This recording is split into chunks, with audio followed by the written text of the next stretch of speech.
주실 말씀을 우리가 먼저 함께 봉독하겠습니다. 여호수아서 14장 6절에서 15절 말씀입니다. 한 절씩 서로 교독하도록 하겠습니다. 6절부터 15절입니다. 그때 유다 자손이 길갈에 있는 여호수아에게 나오고 그니 사람 여분네 아들 갈렙이 여호수아에게 말하되 여호와께서 가데스 바네아에서 나와 당신에게 대하여 하나님의 사람 모세에게 이르신 일을 당신이 아시는 바라.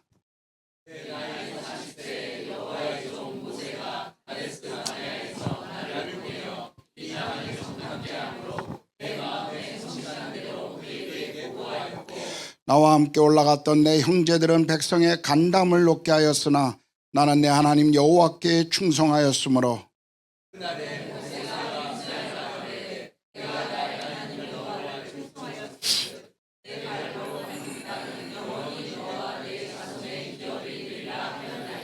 이제 보소서, 여호와께서 이 말씀을 모세에게 이르신 때로부터 이스라엘이 광야에서 방황한 이 45년 동안을 여호와께서 말씀하신 대로 나를 생존하게 하셨나이다. 오늘 내가 85세로 돼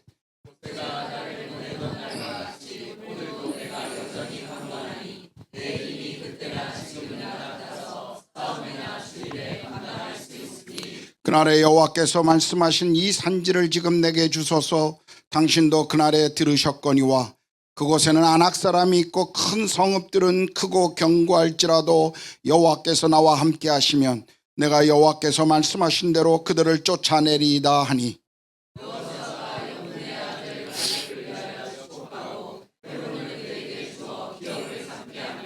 헤브론이 그니 사람 여분네 아들 갈렙의 기업이 되어 오늘까지 이르렀으니 이는 그가 이스라엘의 하나님 여호와를 온전히 쫓았음이라.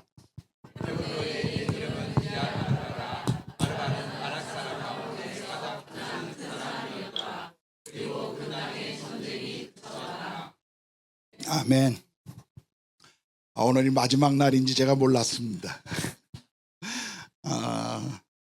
어떤 말씀을 여러분과 함께 나눌까 생각하다가 주님이 이 말씀에 대한 마음을 주셔서 오늘 좀 이 말씀을 나누려고 합니다. 저는 신학교 다닐 때부터 젊은이들에 대한 마음이 참 많았습니다. 그래서 한 학기를 휴학하고 또 캠퍼스를 개척하고 사역하는 일들을 했었고요.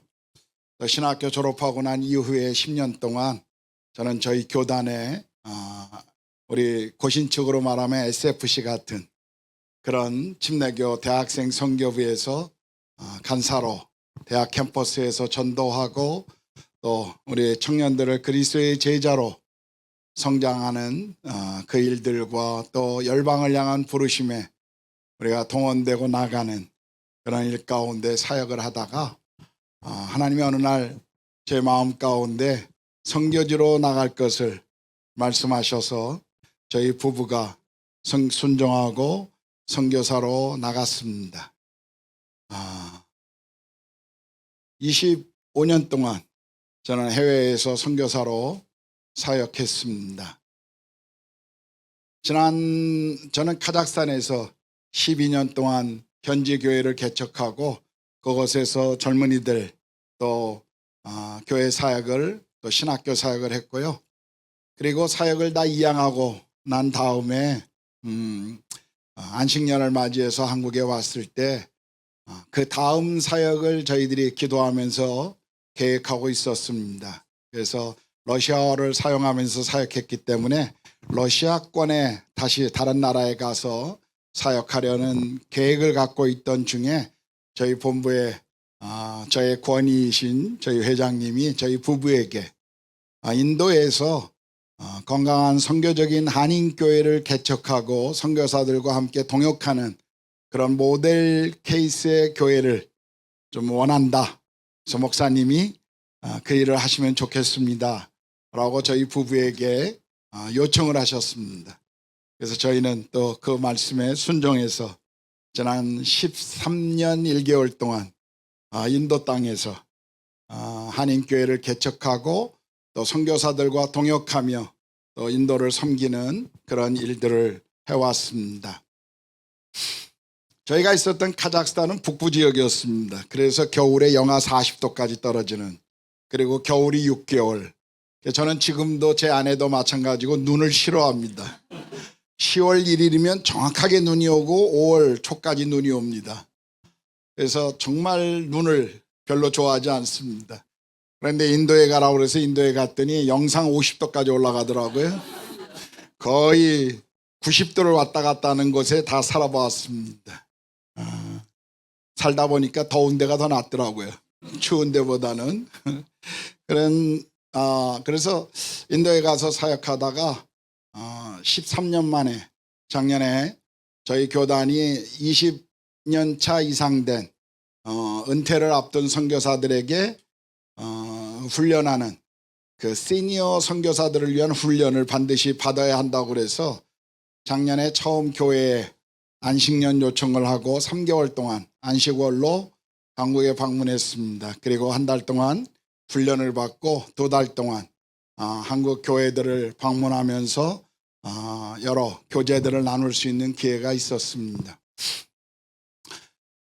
저희 구르가온에 있는 한인교회는 대부분 교인들이 30대 중반에서 40대 중반 정도의 나이들 계십니다. 저보다 나이 많으신 분은 딱 한 분 계시고 다 젊은 세대들이, 그러다 보니까 한국에 대한 소식을 간혹 제가 들어도 피부로 별로 느끼질 않았습니다. 늘 젊은 세대들과 함께 말씀을 나누고 공부하고 교제할 수가 있었는데, 작년 안식월에 처음 한국에 나와서 여러 교회를 방문하면서 제 마음에 정말 심각한 충격을 받았습니다.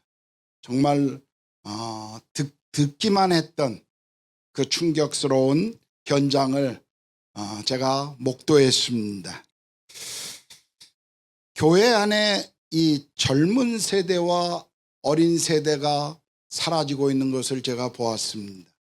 25년 만에 한국에 돌아와서 코로나 이후에 또 한국교회의 모습을 보면서 많은 젊은이들이 교회 안에서 사라지고 또 젊은 어린아이들의 울음소리가 교회에서 사라지는 것들을 저는 직접 목도할 수가 있었습니다. 저희 세대는 한국 교회의 부흥의 끝자락에 그 부흥을 함께했던 세대들입니다. 제가 사역할 때 캠퍼스에서 젊은이들은 복음의 마음을 열었고, 그리고 그리스도의 복음 앞에 직면하고 응답하고, 그리고 그리스도의 제자로서의 삶을 헌신하고, 그리고 열방을 향한 부르심에 도전하면 응답하고 선교사로 나아가는 그런 황금 시대를 저희는 살았습니다.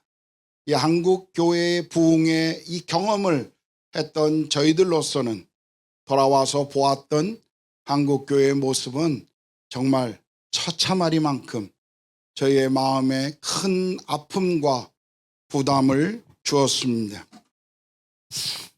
20대, 30대가 교회에서 사라지는 그런 모습들을 저는 보면서 교회는 애써 그 모습을 외면하고 있는 것 또한 보았습니다.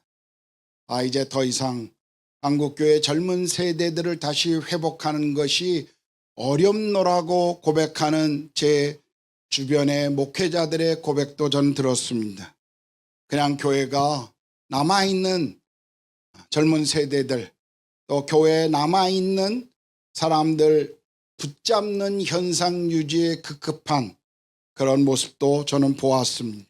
아예 그냥 포기하고 좌절하고 있었던 교회들도 보았습니다. 그런 모습들을 보면서 정말 제 마음 가운데 가졌던 그 부담감은 엄청 컸었습니다. 하나님, 이러한 세대에 정말 한국교회, 그리고 우리가 다시 회복해야 할 것이 무엇입니까? 저는 참 많이 그것을 고민했고, 또 한국교회 안에서 다시 이것을 회복하기 위해 우리가 무엇이 필요한지 저는 많이 생각하고 기도하는 시간을 가졌습니다. 이럴 때 정말 우리가 다시 꿈꿔야 되고, 이럴 때 우리가 다시 행동해야 될 것이 무엇인지를 저는 생각하면서 오늘 말씀을 여러분과 함께 좀 나누려고 합니다. 꿈을 잃어버린 세대라고 하는 오늘 우리 주변의 모습들을 보면서 우리가 다시 달려가야 할 꿈이 무엇인지를 좀 여러분과 함께 나누겠습니다. 우리 주변에는 꿈을 가진 사람들이 참 많이 있습니다. 대부분 꿈을 가진 사람들이 세대를 주도하고 대부분의 사람들은 그 꿈을 꾸고 꿈을 이뤄가는 사람들을 따라가는 것이 사실 현실입니다. 저는 꿈쟁이들과 이야기하는 것을 참 좋아합니다. 저도 꿈을 꾸는 사람이고 그리고 주변에 꿈을 가진 사람들을 만나는 것을 참 즐거워하고 있습니다. 왜냐하면 꿈을 가진 사람들은 늘 달려가야 될 목표와 방향이 있기 때문에 열정이 있습니다. 그리고 꿈을 가진 사람들은 남들이 생각하지 못했던 그리고 남들이 아직껏 가지지 못한 것들을 추구하고 있는 것을 볼 수 있기 때문입니다. 꿈을 가진 사람들은요, 그 꿈을 성취해 가고 있고 대부분의 사람들 그 꿈을 그냥 따라가고 있는 것을 볼 수 있기 때문입니다. 그래서 오늘 저는 우리가 읽은 본문을 통해서 정말 우리 세대에 우리가 꿈꿔야 될 한 모델로 저는 갈렙을 여러분들과 함께 좀 나누려고 합니다. 오늘 본문을 우리가 이해하기 위해서는 45년 전 사건으로 조금 돌아갈 필요가 있습니다. 본문의 상황을 배경을 좀 이해하기 위해서 우리는 민수기 13장 14장의 내용을 조금 제가 설명해 드리겠습니다. 이미 잘 알고 있겠습니다만 모세가 가데스바네아에서 그 가나안 땅에 각 종족의 대표들을 하나씩 뽑아서 12명의 지도자들을 정탐꾼으로 가나안 땅을 보냅니다. 그리고 그 땅을 두루 살펴보고 그 땅의 사람들이 어떠한지 그리고 그 땅의 과실은 어떠한지를 가져오라고 그렇게 요청하죠. 40일 동안 이 12 정탐꾼들이 가나안을 돌아보고 난 다음에 가지고 돌아온 것은 엄청난 과일이었습니다. 엄청난 풍요로운 그런 과실들을 보면서 사람들은 흥분하고 마음이 들뜨기 시작했습니다. 그들의 고백은 이스라엘 백성들을 더 들뜨기에 충분한 고백이었습니다. 가나안 땅, 하나님이 말씀하신 바로 그 기름진 땅, 그 땅이 바로 우리가 보았다라고 그들은 고백하는 것이었습니다. 사람들은 아마 빨리 가나안 땅으로 이동하고 싶은 마음이 있었을 것입니다. 그런데 웬일인지 갔다 온 12명 중에 10명이 그 아름다운 보고와 함께 부정적인 정탐의 보고를 이야기하기 시작합니다. 그런데 그 땅의 사람들은 거인과 같고 우리는 메뚜기 같으며 그 땅의 성은 너무 견고해서 우리가 점령할 수 없습니다라는 부정적인 보고를 내놓기 시작합니다. 열광했던 이스라엘의 백성들은 빨리 가나안 땅으로 한시라도 이동하기를 원했던 이들의 마음에 몰려오는 갑작스러운 좌절감 그리고 그 불평은 돌을 들어 그들의 지도자인 모세를 치려고 하기까지 그런 하나님을 향한 원망을 쏟아놓는 결과를 가져온 것을 우리가 볼 수가 있습니다. 그러나 그때 두 사람 여호수아와 갈렙만이 믿음의 고백을 합니다. 아니 그 성이 견고한 것도 사실이고 그 땅의 사람들이 거인과 같은 것도 사실이지만 하나님이 그 땅을 우리에게 약속하셨기 때문에 올라가서 그 땅을 믿음으로 취하자라고 하는 믿음의 보고를 합니다. 그러나 이미 마음이 그 불평과 불만 가운데 아예 이렇게 사라져버린 이 이스라엘 백성들에게는 그 고백이 들어올 리가 없었습니다. 오히려 여호수아와 갈렙을 반대하고 다시 애굽으로 돌아가자라고 하는 외침을 그들이 하고 있을 때 하나님이 진노하셨죠. 그리고 그 진노의 결과로 애굽에서 태어난 모든 이들, 광야에서 20살 이상 된 소위 애굽의 세대들은 광야에서 모두 다 죽을 것이다. 약속의 땅인 가나안을 보지 못할 것이고 오직 믿음의 사람 여호수아와 갈렙만이 약속의 땅을 보게 될 것이다 라고 말씀하신 내용이 45년 전의 사건입니다. 그런데 오늘 본문을 보면요, 그로부터 45년이 지나고 났는데 가나안 땅을 정복하고 이제 여호수아가 정복된 땅을 지파들에게 나누어 주고 있는 장면입니다. 그런데 유다 지파였던 갈렙이 여호수아에게 나와서 그 땅을 하나님이 45년 전에 내게 약속하신 그 땅을 내게 달라라고 지금 주장하고 있는 것이 바로 오늘 본문의 내용입니다. 자, 그렇다면 갈렙은 45년이 지난 후에임에도 불구하고 어떻게 동일한 이 약속을 붙들고 이런 요구를 여호수아에게 할 수 있었을까요? 우리는 좀 그것을 보려고 합니다. 첫 번째로 중요한 것은요, 그가 붙들고 있는 것이 무엇이었느냐 하는 것입니다. 그가 붙들고 있는 것, 어떻게 45년의 시간이 지났음에도 불구하고 여전히 주장을 할 수 있었는가? 그 이유는 무엇인가? 우리가 첫 번째로 볼 수 있는 것은 갈렙이 가지고 있는 꿈이었습니다. 갈렙의 꿈은 무엇이었죠? 하나님이 주실 그 산지를 줄 것을, 받을 것을 주장하고 있었던 그의 꿈이었습니다. 여러분, 갈렙이 45년 동안 애굽에서 나와서 광야에서 수많은 전쟁을, 그리고 가나안에서 또 수년에 걸친 전쟁을 치렀던 사람이었습니다. 전쟁의 오랜 그 싸움 속에서도 갈렙이 계속 이것을 주장할 수 있었던 이유가 뭘까요? 주변에 오랜 지루함과 그리고 광야에서 함께했던 사람들이 곁에서 죽어나가고 있는 그런 시간의 고통스러운 시간 속에서도 갈렙을 인내하며 갈렙을 계속 버티게 했었던 그 근원적인 원동력이 어디 있을까요? 그는 멈추지 않았습니다. 그는 계속해서 목표를 향해서 달려가고 있었는데요, 하나님이 주신 그 약속을 향해서 달려가고 있었는데 그럴 수밖에 없었던 갈렙에게 가졌었던 가장 큰 원동력은 바로 꿈이었다는 것입니다. 하나님이 주신 꿈, 성취해야 될 꿈, 바로 그 꿈이었어요. 그는 광야의 오랜 고통스러운 시간, 또는 광야의 지루함, 또 광야의 외로움, 그의 그런 시간들이 있었지만 그의 마음속에서는 여전히 성취할 땅, 약속의 땅을 품고 있었다는 것입니다. 하나님이 그에게 약속하신 그 꿈은 그를 포기하지 않도록 계속 그를 전진하도록 만들었다는 것입니다. 잠언은 꿈이 있는 백성은 방자에 망하지 않는다, 이게 방자이라는 것이 그렇게 해석합니다만, 꿈이 있는 백성은 망하지 않는다라고 우리에게 말씀하고 있지 않습니까? 오래전에 제가 읽었던 빌 게이츠 책에 미래로 가는 길이라는 책이 있었는데요, 그 책에 보면 그 마이크로소프트 회장인 빌 게이츠에게 기자들이 그런 질문을 합니다. MS가 성공할 수 있었던 가장 큰 이유가 무엇입니까? 그 원동력은 어디서 나옵니까? 라는 질문을 했을 때 빌 게이츠가 그런 대답을 해요. 그 책에 보면 우리에게는 많은 기회와 주변에 많은 좋은 사람들이 있었습니다. 그러나 마이크로소프트사가 성공할 수 있었던 가장 큰 힘은 우리가 가지고 있는 꿈이었습니다. 그는 그렇게 고백했어요.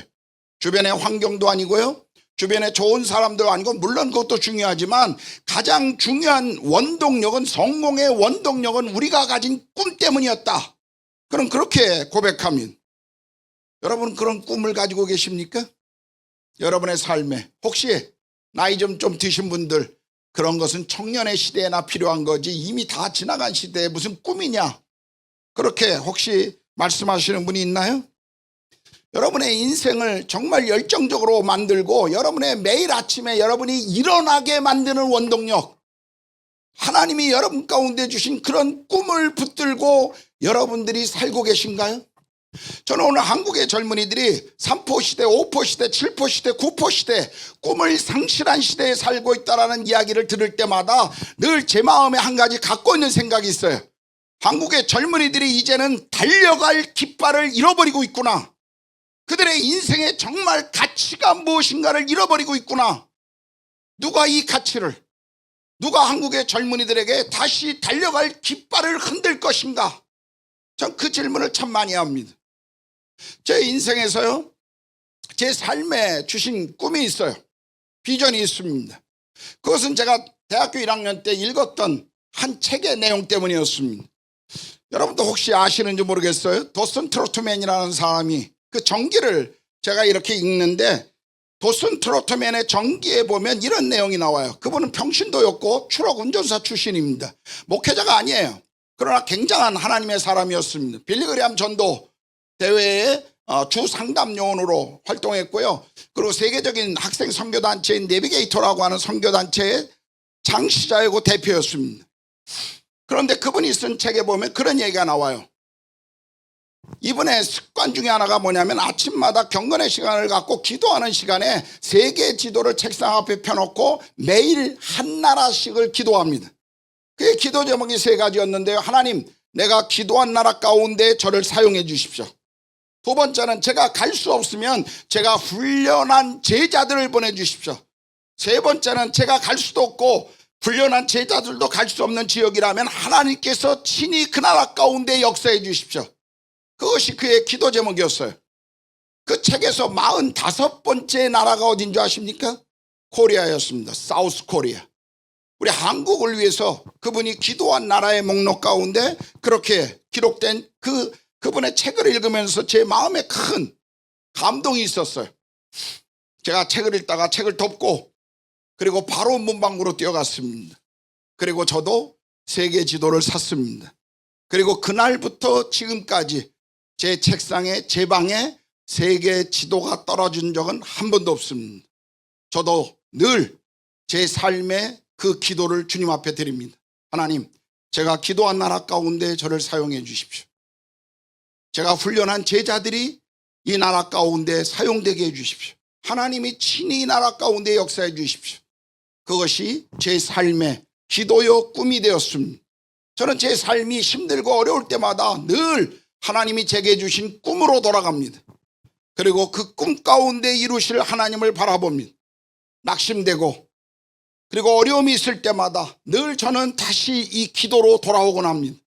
하나님이 제게 주셨던 이 비전, 이 꿈은 늘 제 삶의 원동력이며 힘이 되어줍니다. 여러분은 어떻습니까? 여러분은 그런 꿈을 가지고 계시나요?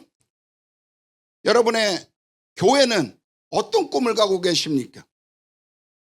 여러분의 교회는 어떤 꿈을 갖고 계시죠? 여러분은 아침에 일어날 때마다 내가 오늘 살아가야 할 이유가 무엇이라는 것을 알면서 시작하고 계십니까? 여러분, 꿈을 가진 사람들은 남이 보지 못한 것들을 봅니다. 꿈을 가진 사람들은요, 열망이 있고 포기하지 않아요. 꿈을 가진 사람들은요, 다른 사람들을 향해서 함께 꿈을 향해 가자고 격려합니다. 저는 여러분 교회가 이런 꿈을 가진 교회로 여러분 교회가 계속 달려갔으면 좋겠습니다.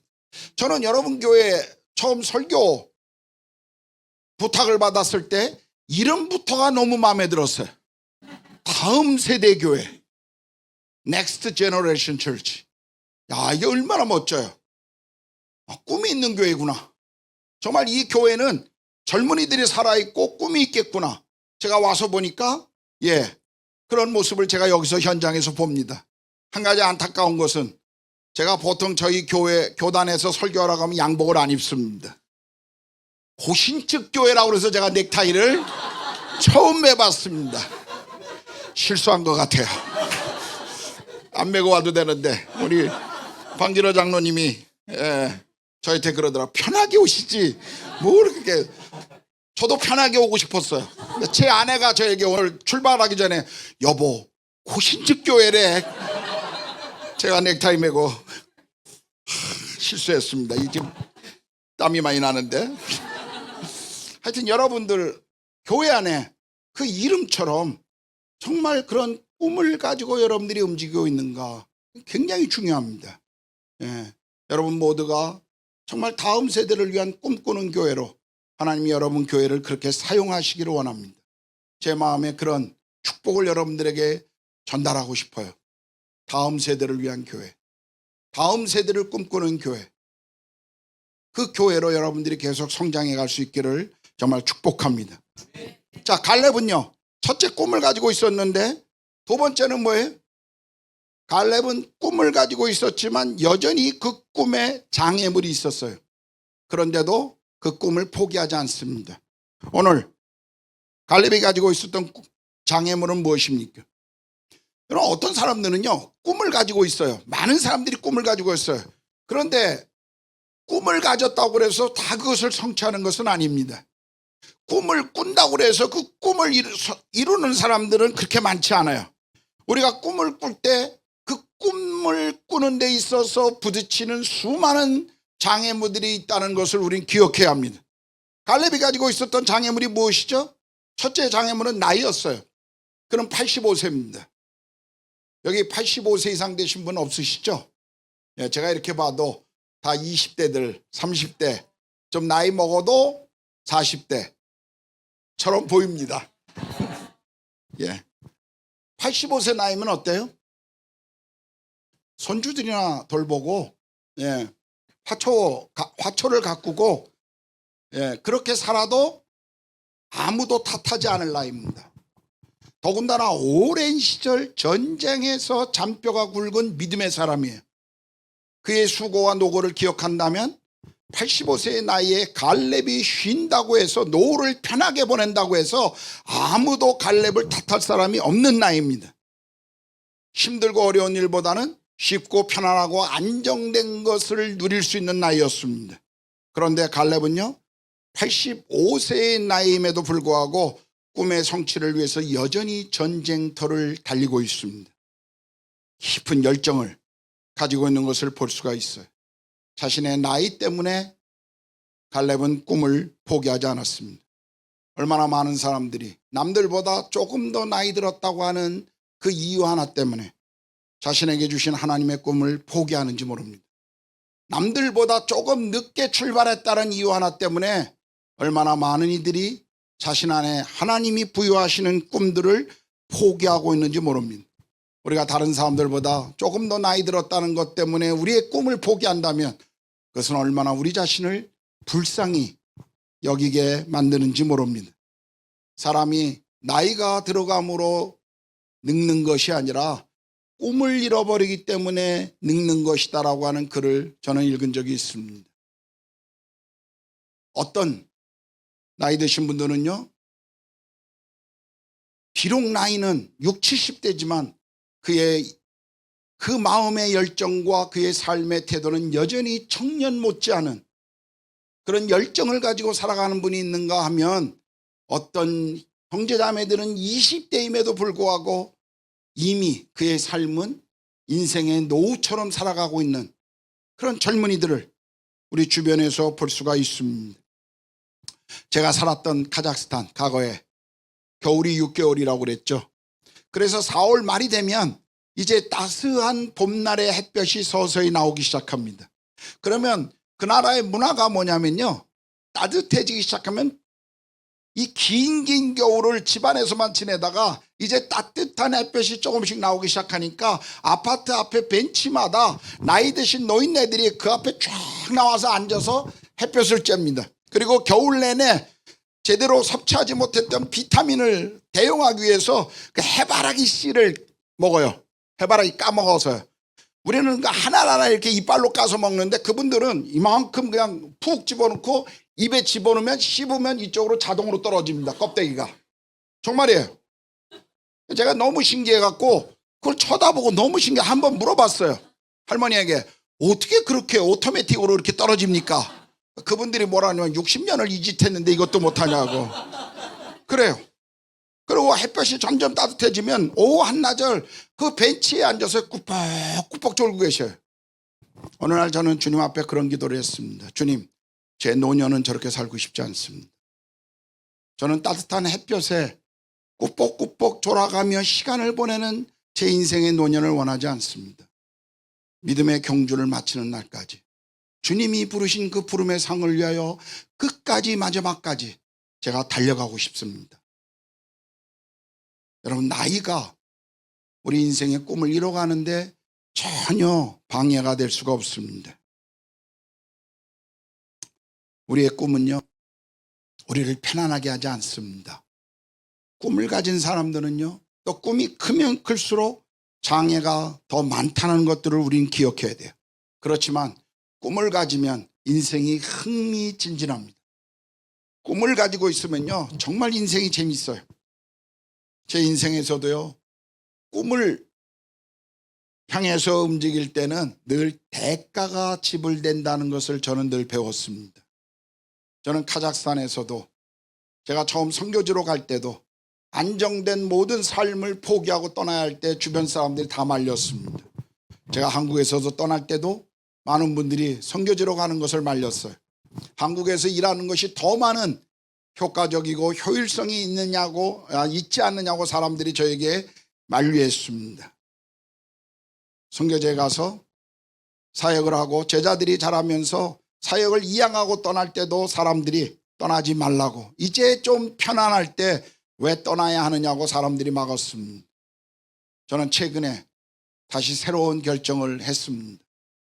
목사님 말씀하신 것처럼 한국 교회 안에, 특별히 저희 교단 안에 무너진 대학 캠퍼스와 젊은이들 사역, 그리고 열방을 향해 정말 선교를 동원하는 그 일 가운데 이 일이 필요하다고, 당신이 와서 이 일을 하면 좋겠다고 하는 요청 앞에 저희는 다시 결단하고 순종하기 위해서 한국에 돌아왔습니다.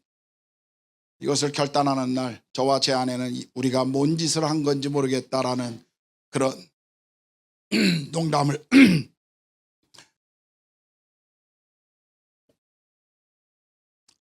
그런 농담을 했어요.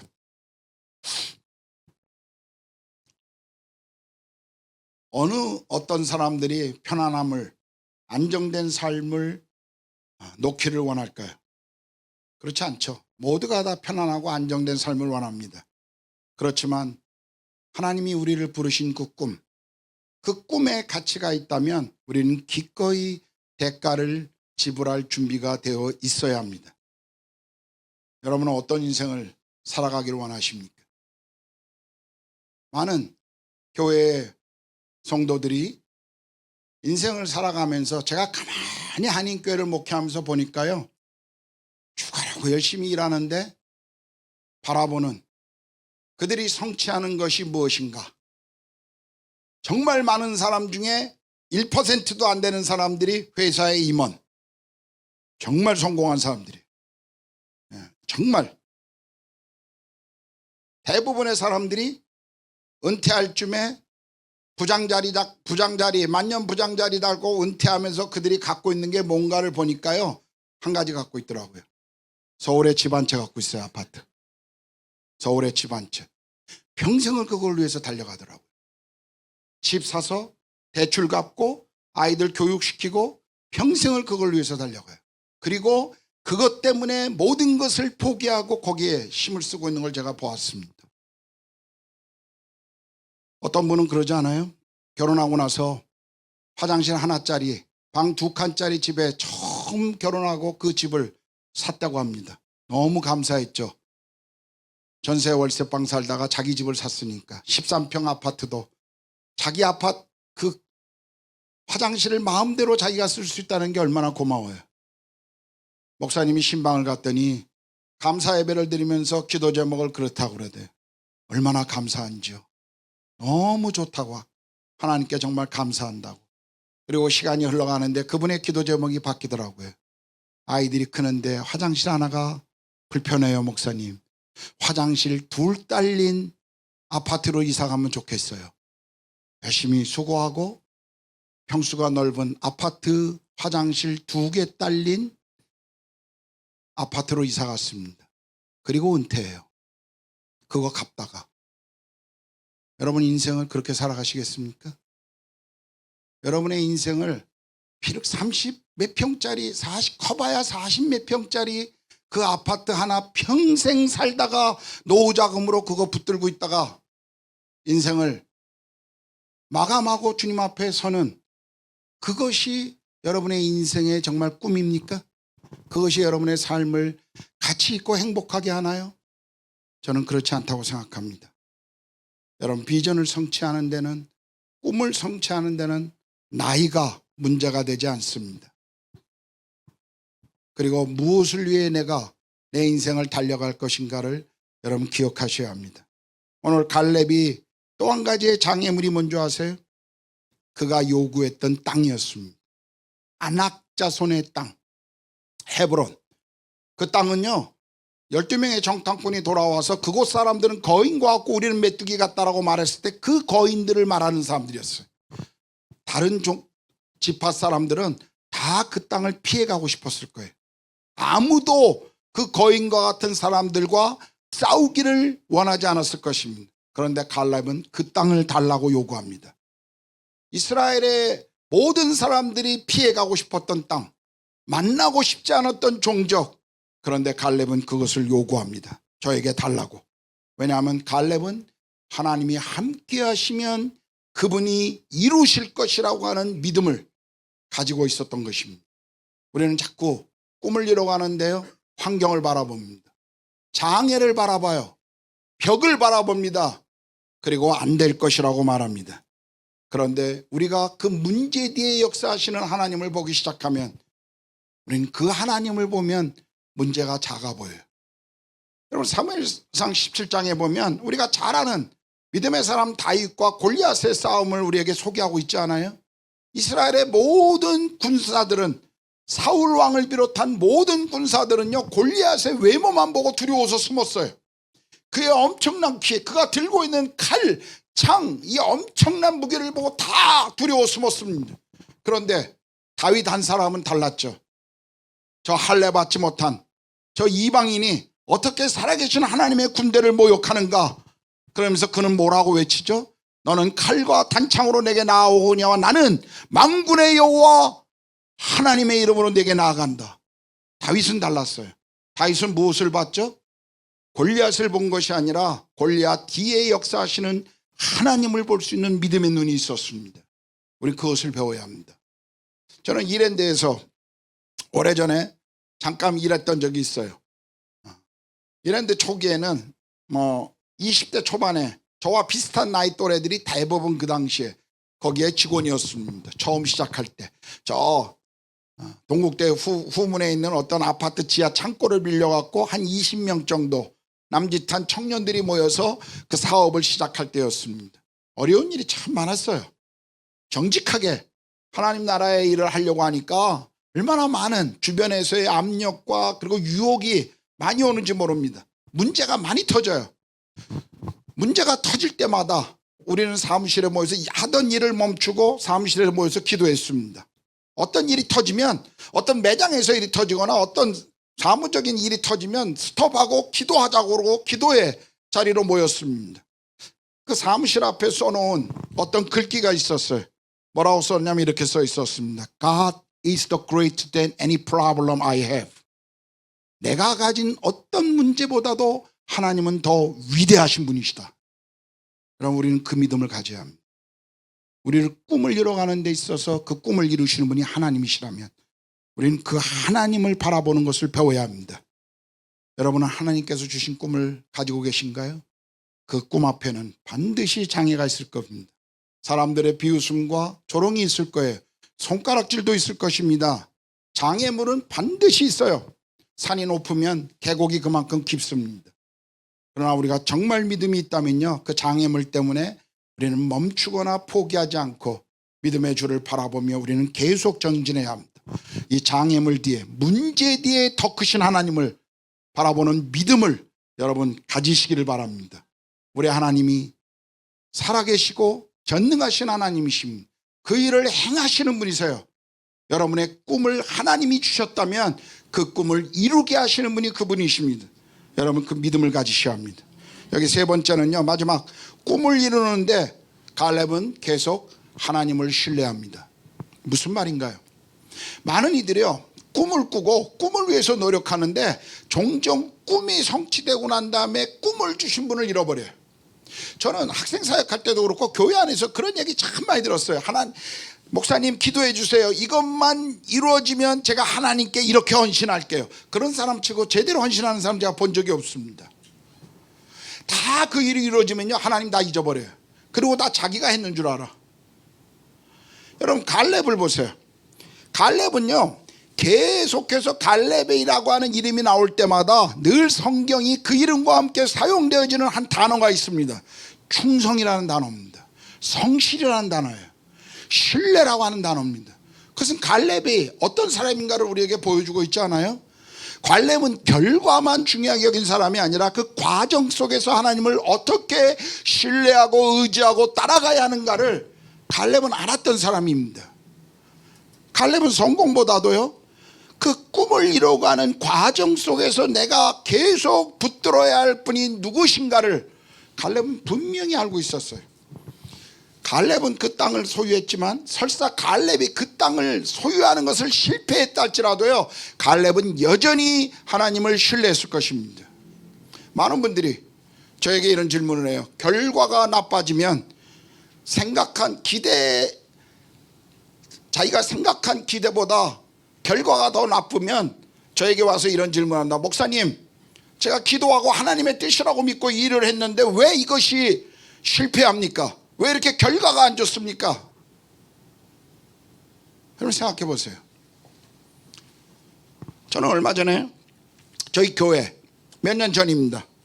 교회 오픈 회사 그 식당 하시는 분인데 오픈 예배 때 설교하러 갔는데 저보고 와서 예배를 인도해 달라고, 그래서 항상 늘 거기 이게 매장이 하나씩 늘 때마다 가서 이제 이렇게 기도를 했는데 그날따라 하나님이 주시는 말씀이 재미난 말씀을 저에게 주셨어요. 저에게 그 말씀이 뭐냐면, 하나님이 망하라고 하면 망하는 것이 하나님 뜻입니다. 여러분, 오픈 예배에 가서 제가 그 설교했어요. 이해가 되세요? 근데 정말 그날 이 오픈 예배를 준비하면서 기도하는데, 그 전까지 그런 설교한 적이 없어요 제가. 근데 그날 기도하고 하나님 어떤 말씀을 전해야 될까요? 근데 그날 그런 감동을 저에게 주시는 거예요. 아, 이거 오픈 예배 너무 심한 거 아닌가? 시작하는 사람이 돼서 망하는 설교를. 그래서 제가 가서 그냥 순종하고 얘기했어요. 주님이 왜 이 말씀을 주시는지 모르지만 저에게 주셨기 때문에 저는 그냥 순종함으로 선포합니다.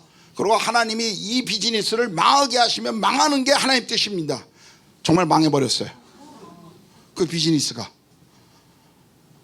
그리고 그 이후에 다시 또 다른 비즈니스를 그 회사가 시작했어요. 그날 이제 어떤 말씀을 주시는가 고민하다가 내가 새날에 새 것을 행하리니, 그 말씀을 주셔서 가서 이제 갔더니 그 사장님이 그러시더라고요. 목사님, 몇 년 전에 자기가 그거 다 기록해냈대. 노트에 다 기록했는데 그때 망하는 것이 하나님 뜻이면 망해야 된다. 자기가 이 망하면서 그 말씀이 기억나더래요. 하나님이 그때 이미 우리에게 말씀해 주셨구나. 그런데 이 새로운 사업은, 이 사역은 하나님이 다시 우리에게 이 꿈을 일으켜 주시겠구나. 근데 그날 제가 그분이 그날 그 이사야 그 49장 5절인가 45장 5절인가 그 말씀을 묵상했는데, 제가 그날 오픈 예배에 가서 똑같은 말씀을 제가 선포한 거예요. 이분이 너무 놀란 거예요. 지금 잘 됩니다, 다행히. 망하진 않았어요 이제. 여러분, 중요한 게 뭐예요? 우리의 과정도 주님의 손에 있다는 거예요. 결과만 보지 마세요. 우리 인도에 마더 테레사라고 하는 수녀가 있잖아요. 그분의 책을 읽어보면요, 한 기자가 그런 질문을 합니다. 당신이 인도의 이 수억의 가난한 아이들의 영혼을 다 책임질 수 있다고 생각하십니까? 그런 얘기를 해요. 근데 마더 테레사가 그때 이런 대답을 합니다. 내가 인도의 수억의 어린아이들 다 책임질 수 없을지 모르지만 지금 내 앞에 있는 한 명의 아이들은 책임져 줄 수 있습니다. 그러면서 마더 테레사가 한 유명한 말이 있어요. 하나님이 내게 원하시는 것은 성공이 아니라 충성입니다. 내게 맡겨진 일을 충성스럽게 감당하라고 말씀하시는 겁니다. 우린 과정에서 하나님을 배워야 돼요. 오래된 얘기지만 JF 케네디가 소련과 달나라 경쟁을 서로 하고 있었을 때 얼마나 그때 심각해요. 근데 이 케네디 대통령이 미국 나사를 방문했는데 어떤 흑인 한 사람이 빗자루를 들고 지나가더래요. 그래서 당신은 여기서 무슨 일을 합니까? 그렇게 대통령이 물어봤더니 이 흑인 청소부가, 빗자루를 들고 하는 청소부가 뭐라고 대답한 줄 아세요? 나는 사람을 달나라로 보내는 위대한 꿈에 함께 동참하고 있습니다. 청소하는 이 가난한 청소부가 자기가 나사에서 빗자루질 하나 하는 그것이 사람을 달나라에 보내는 위대한 이 가업에 동참하고 있다라고 생각하고 있는 거예요. 이 얼마나 이 평범하지 않은 꿈입니까 이게? 이게 충성스러움이죠. 그런 것이 하나님 바로 우리에게 그런 걸 원하시는 거예요. 하나님, 많은 분들이 하나님을 섬기고 헌신한다고 그러지만 과정, 그 결과만 본 나머지 과정 속에서 실패하는 것을 참 많이 봅니다. 그런데 갈렙은 그렇게 하지 않았어요. 갈렙은 어려울 때나 인생에 힘들 때나 여전히 그는 하나님을 바라보았습니다. 아마 실패할 때도 있었을 거예요. 포기하고 싶었을 때도 있었을 겁니다. 그러나 그럼에도 불구하고 그는 포기하지 않았죠. 하나님을 신뢰하고 달렸습니다. 때로 우리도 마찬가지입니다. 오늘 일어나고 내일 아침에 우리에게 일어날 일들을 우리는 아무도 모릅니다. 그러나 하나님이 주신 마음을 가지고 그분이 주신 꿈을 가지고 매일 아침 눈을 뜬다면 우리가 얼마나 행복하겠습니까? 저는 요즘 제 마음을 움직이고 있는 한 꿈이 있어요. 그것은 캠퍼스의 부흥과 열방을 향해 부르심에 다시 순종하고 일어나는 젊은이들을 보는 것입니다. 저는 제 세대에 그것을 보고 싶습니다. 무너져가는 캠퍼스, 대학 캠퍼스가 오늘 3% 미만의 그리스도인, 한국의 대학 캠퍼스가 오히려 미전도 종족이 되어버린 이 상황, 사람들은 다 어렵다라고 말할 때 우린 다시 주님을 바라보고 일어나야 합니다. 하나님 그런 꿈들을 우리에게 주셨어요. 그 꿈을 주신 젊은이들과 저는 요즘 매일 기도하며 그 꿈을 함께 공유하고 정말 행복합니다. 제 세대에 보지 못할지도 모르겠어요. 그러나 우리 다음 세대가 그것을 볼 수 있도록 저는 그것을 준비하는 일을 지금 하고 있습니다. 60대 중반을 향해 나가는 제게 하나님이 무슨 일을, 얼마나 큰 일을 하시겠어요? 전 그거 생각하지 않아요. 그러나 제가 가지고 있는 꿈은 다음 세대, 저희 스태프들, 젊은 이분들이 다음 세대의 지도자로 세워져 가는 것, 그들을 그 일에 세우는 것이 하나님이 제게 제 인생에 주신 마지막 가업이라고 믿고 저는 그 일을 향해 달려가고 있습니다. 여러분, 오늘 이 시대 꿈이 상실된 시대라고 말하죠. 사람들은 저마다 좌절하고 하나님께 쓰임받을 수 없다라고 생각합니다. 여러분 마음에도 혹시 하나님이 나 같은 사람을 어떻게 라고 생각한다면 성경에 이 사람들을 기억해 보십시오.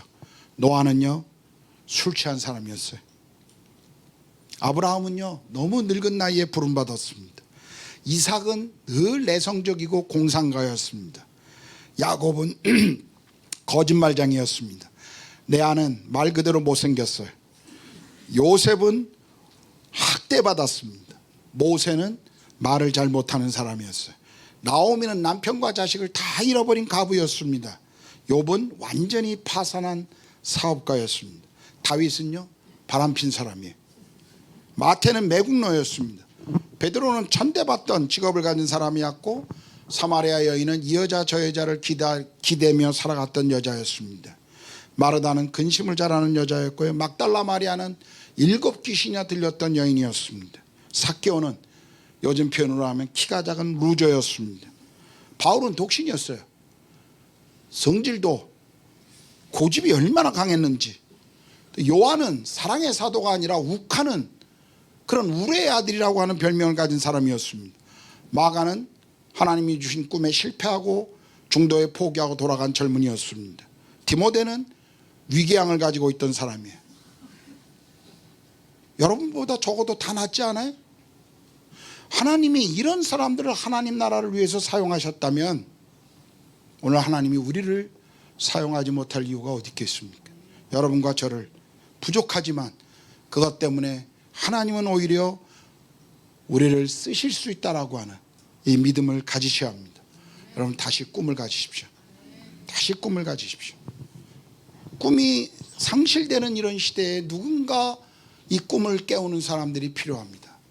꿈꾸는 사람들이 필요하고요, 이 꿈을 향해 함께 가자라고 외치는 몽상가들이 필요합니다. 누군가는 끊임없이 주변을 깨워야 하고 가정을 깨워야 하고 교회를 깨우는 사람이 필요합니다. 누군가는 무너져가는 한국교회를 깨워야 할 사람들이 필요합니다. 특별히 저는 여러분 교회가 다음 세대적 교회잖아요. 다음 세대를 위한 꿈들을 여러분이 계속 꾸셨으면 좋겠습니다. 특별히 여러분 교회의 젊은이들을 위해 계속 기도해 주십시오. 교회의 어른들, 청년들을 위해 기도해 주십시오. 교회가요, 이상하게 딴 데는 돈을 많이 쓰면서 청년들한테는 돈을 안 써요. 그리고 걔네들은 뭔가 자꾸 교회 안에 일만 시키려고 그래. 주지는 알면서 일만 시키려고 그래. 그러니까 청년들이 자꾸 도망가는 거예요. 교회에서 그들의 영적인 니드와 필요가 있는데 그거를 채우기보다는 자꾸 쟤 어디다 써먹을까, 어디다 봉사시킬까. 봉사는 좀 나이 드신 분들이 하시고요, 주일학교 학생부 좀 나이 드신 분들이 다 섬기고, 청년들은 자유롭게 교회 안에서 자기들이 마음껏 주님을 향해서 할 수 있는 걸 스스로 결정하고 그 일을 꿈꿀 수 있도록 교회가 그것을 지지해주고 격려해 주셔야 돼요. 저는 한 가지 여러분에게 여쭤보고 싶어요. 뭐 그렇게 숫자가 많이 없으니까 오늘 아까 찬양했던 찬양팀 형제자매들, 이 청년들 여러분 이름 다 기억하세요? 그들을, 교회 어른들 그 청년들의 이름을 기억하십니까? 어떻게 다음 세대가 되시려고 그래요? 이 다음 세대를 놓치고 있는데 기도해 주셔야 됩니다. 다음 세대들을 위해서 기도해 주셔야 돼요. 여러분, 조지라고 하는 한 청소년이 있었어요. 제가 이름을 대면 풀네임을 얘기하면 여러분들이 금방 알 거라 제가 조지라고 하는 한 젊은이가 이야기를 좀 하려고 합니다. 운동선수였고요, 청소년 시기에. 운동선수들의 특징이 뭐예요? 여자를 졸졸 쫓아다니고 맨날 사고치는 청소년이었습니다. 어느 날 남의 집에 무단으로 침입하고 물건을 훔치다가 경찰한테 걸립니다. 친구들하고 같이. 그래서 유치장에 갇혀요. 이 청소년이 17살 먹은 아이가 유치장에 갇혀요. 그게 지역신문에 그것이 기사화됐어요. 그런데 그 마을에 살고 있는 도로시 클라프라고 하는 한 여집사가요, 그 기사를 읽어요. 그리고 기사를 읽은 그날부터 조지라고 하는 청소년을 위해서 기도합니다. 하나님, 이 아이가 주님을 만나게 해주십시오. 그리고 이 아이를 통해 하나님의 나라의 일꾼으로 사용해 주십시오. 그리고 그 아이에게 요한복음 성경을 보냅니다. 관심을 갖지 않았어요. 그런데 이 도로시라고 하는 여집사가 계속 조지라고 하는 이 젊은이를 위해서 기도합니다. 그런데 3년이 지나고 나서 어떤 일이 일어난 줄 아세요? 그 옆 도시에 빌리그레함이 전도 집회하러 왔어요. 빌리그레함 목사가. 그런데 갑자기 이 조지라고 하는 젊은이와 주변의 몇 명의 젊은이들이 그 집회에 가고 싶은 마음이 생겼어요. 그리고 그 집회에 찾아갑니다. 그리고 그곳에서 빌리그레함을 통해 복음을 듣고 예수님을 만납니다. 그리고 자기 인생을 주님께 드리겠노라고 그날 결정해요. 그 젊은이가 누군지 아십니까? 얼마 전에 돌아가셨어요. 1990년에 선교한국이 열릴 때 큰 지구본을 던지면서 온몸에 지구본이 입는 옷을 입고 나와서 열방을 온 지구촌을 향해 젊은이와 함께 가자고 외쳤던 조지 바워라고 하는 사람입니다. 20세기에 젊은이를 선교에 가장 많이 동원한 OM 선교회의 총재였습니다. 그 젊은이가 그런 놀라운 인생을 살아갈 수 있었던 이유, 저는 도로시 클라프라고 하는 한 여집사의 기도 때문이라고 저는 믿습니다. 그 여인의 기도가요, 하나님 나라에 그렇게 위대하게 사용되신 거예요. 저는 교회 어른들이, 교회의 청소년들, 교회의 어린아이들, 교회의 젊은이들, 우리 청년들을 위해서 여러분들이 그렇게 기도해 주실 것을 부탁드립니다. 저는 다음 세대 교회가 정말 다음 세대를 위해 꿈을 꾸고 그 꿈을 이루어가는 교회가 되기를 축복합니다. 여러분, 그렇게 다시 우리 꿈을 꿉시다. 하나님이 우리 인생을 향하신 꿈, 하나님이 우리 교회에 주신 꿈, 그 꿈을 향해서 다시 일어납시다. 그리고 그 꿈을 향해서 대가를 지불하더라도 우리 함께 달려갔으면 좋겠습니다. 기도하겠습니다.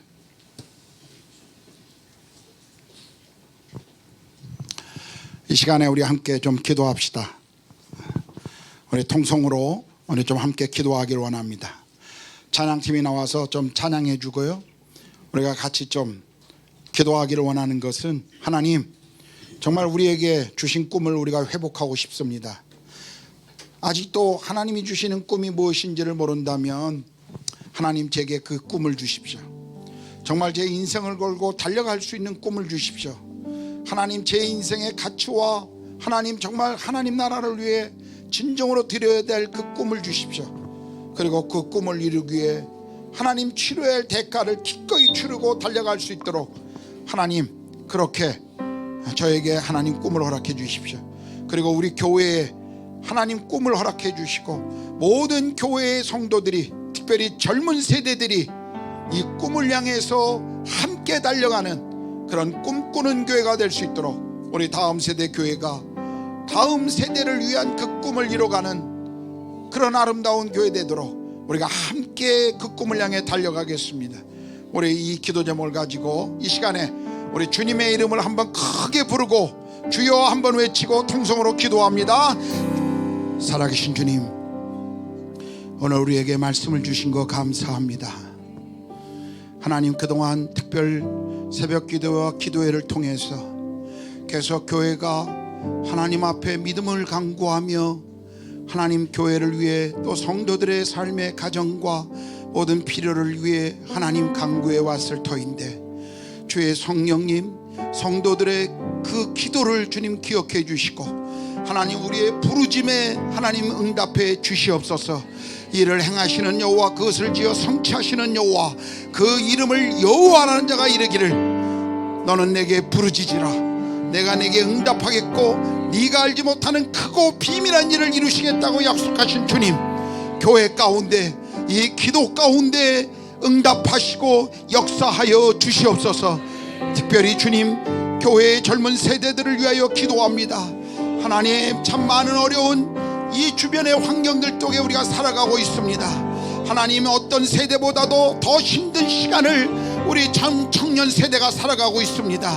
하나님, 이러한 영적 풍토와 이런 하나님 아버지 삶을 넘겨준 하나님 우리 기성 어른들의 하나님 잘못을 용서해 주시고, 하나님 아버지 다시 한번 하나님이 청년 세대가 일어날 수 있도록 성령님 역사하여 주시옵소서.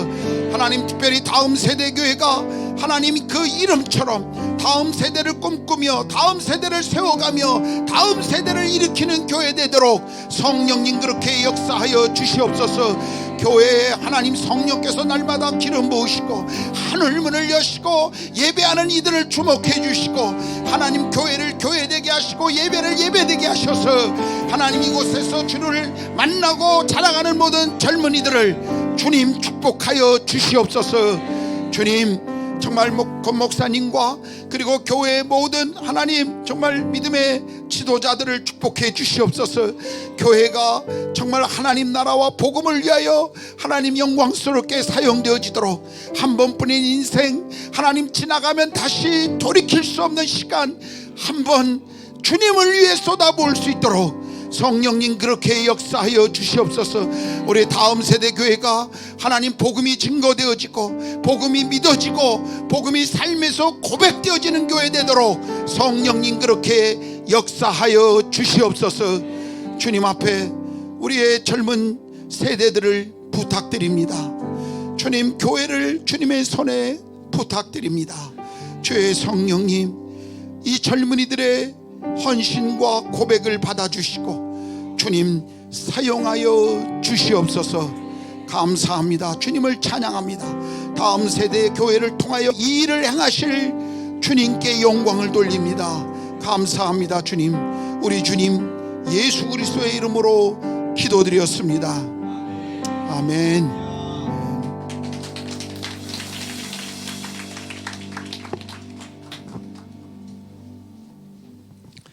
오늘 집회 마지막 날인데 우리 집회해 주시는 그 아이고 뭐 생수가 쏟아지네요. 네, 집회해 주시는 은혜일 뿐 아니라 우리 교회 다음 세대 교회라는 부르심에 대해서 하나님께서 이제 그 부르심에 이룰 때가 됐기 때문에 부르심 자체에 대해서 하나님께서 주시는 말씀이었습니다. 너무 귀한 은혜 감사드립니다. 여러분 우리가 사실 미안합니다. 네, 우리가 어떤 의미에서 현실을 직시하는 거 굉장히 중요하죠. 솔직히 말하면 한국 기독교는 지금 완전히 실패를 향해서 나아가고 있습니다. 점점 더 나빠질 것입니다. 구약 이스라엘 백성들이 그랬던 것처럼 그렇습니다. 교회의 실패이지 말씀의 실패가 아닙니다. 하나님의 말씀은 너무 영화롭습니다. 이 세상을 바꿀 수 있는 유일한 힘, 특별히 우리 기성세대 말고요. 이제 우리 기성세대 때는 꿈이 있었어요. 잘 살아보세요. 잘 사는 뭐가 될 줄 알았어요. 우리만큼 지금 잘 사는 나라 없지만 우리 젊은이들 이게 절대로 붙들 표대가 안 된다는 거 다 알아버렸습니다. 사실 아무 희망이 안 보입니다. 말씀은 희망입니다. 말씀은 너무 영광스럽습니다. 이 세상을 바꿀 수 있는 유일한 가치는요, 이 영화로운 말씀, 이 영화로운 말씀. 저는 34년 동안 GT 운동을 하면서 기독교는 실패했지만 말씀은 실패하지 않는다는 것에 대해서 너무 분명한 확신이 있고요. 이 영광스러운 말씀을 우리 다음 세대에게 들려줘서 다시 꿈꾸기 시작할 때 이 꿈은 우리의 꿈이 아니라 하나님의 꿈이기 때문에 온 세계를 변화시킬 것입니다. 온 세계에 하나님 나라가 올 것입니다. 마지막 그런 부흥이 성경에 일어나리라고 이야기하고 있습니다. 말씀 가진 한 사람을 10사람이 붙잡고 나도 너의 하나님에게 가서 그 하나님을 배우겠노라고 이야기하고요. 그때 주님께서 오셔서 이 땅 가운데 정의와 공의의 나라, 사랑과 평화의 나라가 세워질 것이라고 이야기했습니다. 그 표대에 잡으라고 교회를 세우셨고요. 그 표대만 잡게 하기 위해서 지금까지 연단하셨고요. 현실로 보면은 이제 갈렙이 된 것 같고, 현실로 보면은 이제 한국교회 문 닫는 시점에 다시 그 꿈을 이전보다 훨씬 더 많이 갈망하도록, 그 꿈이 아니면 안 된다는 가난한 마음을 왜 주셨겠습니까? 하나님 분명히 일하실 것입니다. 우리 다음 세대 가운데 일하실 거고요. 또 북한의 다음 세대 가운데 일하실 것이고요.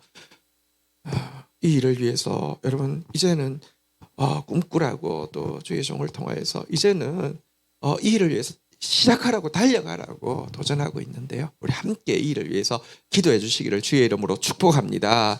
사실 여러분 지금 우리에게 있는 이 청년들, 기도하는 청년들, 꿈꾸는 청년들, 이들만으로도 얼마든지 세상을 바꿀 수 있습니다. 예수님 승천하실 때 정말 소수가 남아 있었지만 그 말씀 붙잡고 나갈 때, 그 성령과 함께 할 때 세상을 바꾸지 않았습니까?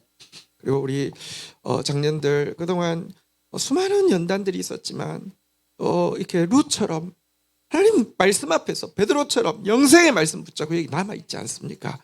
이제 남아있는 여러분들에게 다음 세대를 위해서 헌신하라고, 꿈꾸라고 이야기하십니다. 함께 가십시다. 저는 이 일에 목숨을 건 사람입니다. 여러분 제가 이제 21일이 금식이 지났는데요. 반환점을 돌았는데 그 인생의 그 어느 순간보다 더 가난합니다. 더 갈급합니다. 하나님, 정말 실패한 한국교회 앞에서 실패할 수 없는 영광의 말씀은 분명한데 이 괴리 사이에 하나님 채워주시지 않으면 안 됩니다. 하나님 채워주시면 내 때 못 본다 할지라도 뭐 상관없습니다. 그러나 전부를 드리겠습니다 하는 마음으로 기도하고 있습니다. 함께해 주십시오. 도와주십시오. 우리 청년들 위해서 기도해 주십시오. 네, 우리 이 시간 12통 기간 동안에 특별한 은혜로 우리와 함께 하셨습니다. 우리 한번 불을 요것만 좀 켜시고요. 한번 통성으로 좀 기도하겠고요. 혹시 이 기간 동안에 오프라인으로 나올 수 없어서 안수 받지 못하신 분들은 지금 이제 안수 이렇게 마지막으로 한번 받을 텐데요. 그 시간 동안 우리가 이 12통을 통해서 하는 특별한 은혜들로 풍성하게 채워주셨습니다. 은혜를 기억하고 은혜에 감사하고 은혜에 화답하는 것이 기도입니다. 우리 통성으로 기도하겠고요. 그리고 우리 그 시간 동안에 안수 받지 못한 분들 앞으로 나오셔서 안수 받도록 하겠습니다.